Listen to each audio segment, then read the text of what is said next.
Oh, you want to work at FANG? Name 10 leadership principles. This is Latterly's pirate store method to the behavioral interview. Every letter in the acronym and why it matters. It starts with the core basis of the STAR method, and then we add the O for obstacle that comes from Meta's SOAR method. So we integrate the best practices from Amazon and Meta, and then we add a reflection step. That's what makes it a pirate store method, spelled STOARR.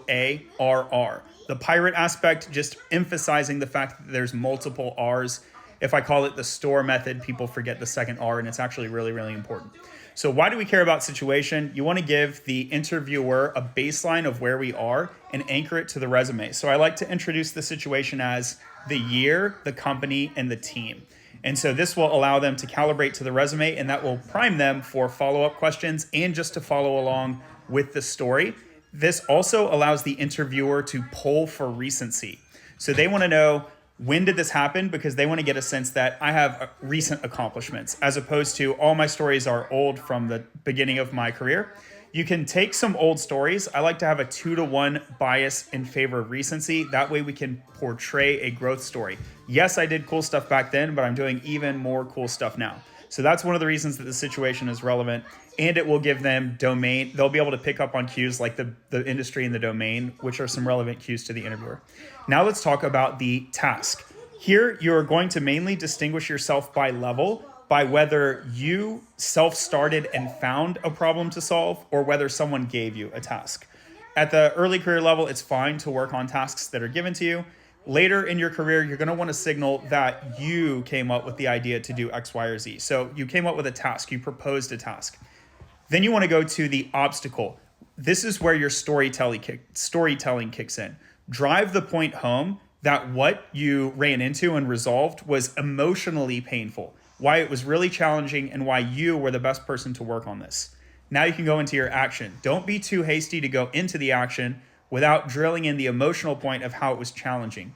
At Meta, they emphasize the SOAR method with the obstacle in particular, because sometimes you can make a small action with a big impact, and that is a valued signal. So go emphasize the obstacle and now talk about the action. And it could be a complex action that you took, but it could be a trivial action. Either is fine as long as you emphasize that that action led to a big impact. And now you want to go to the results. And now it's taking us into the impact. Ideally, these are quantitative, all the standard practices with the SOAR and STAR method. And I recommend that you have 2 to 3 or more different measures of results rather than just one.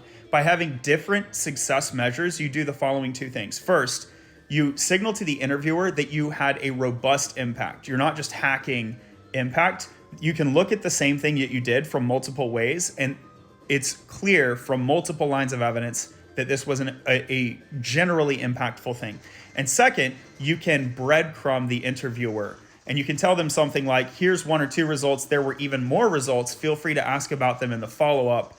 But I'll just limit myself to these 1 or 2 results for now. By breadcrumbing, you influence the follow-up questions. And influencing the interviewer's follow-up questions is doubly beneficial. In the first place, you give them the impression that you have like so many positive results, I don't have time to get to it, which makes it seem like an outsized impact.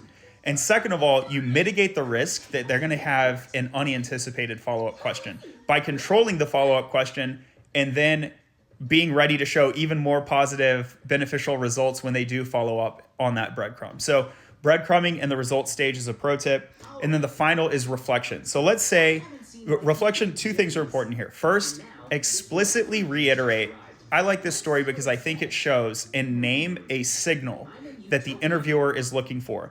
In the case of Amazon, they're looking for the leadership principles. So I like this story because it shows that I dive deep.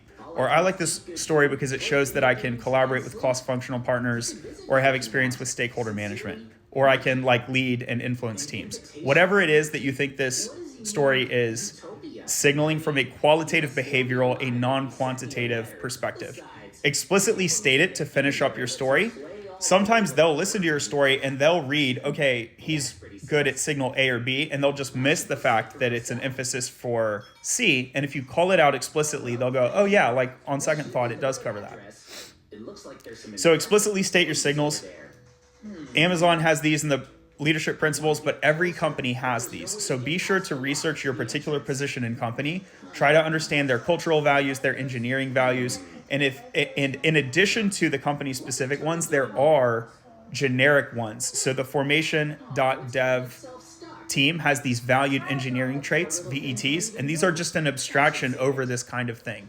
So generic signals at level that are cared about across company, things like leadership, influence, working with stakeholders, these sorts of things. And by the way, the Latterly blog, Advanced Behavioral Prep, has like all this material written out really clearly.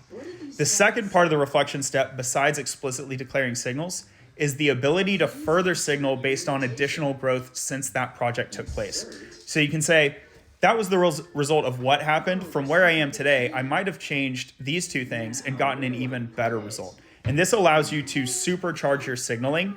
Not only are you signaling your explicit signals, you're also signaling your ability to reflect and your ability to further grow from even where you were, so that if they hired you today, you would have an even bigger impact as expected on the part of the interviewer. Use these tips with the Pirate Store method, original to Latterly, and you'll have a much stronger behavioral story. Follow for more.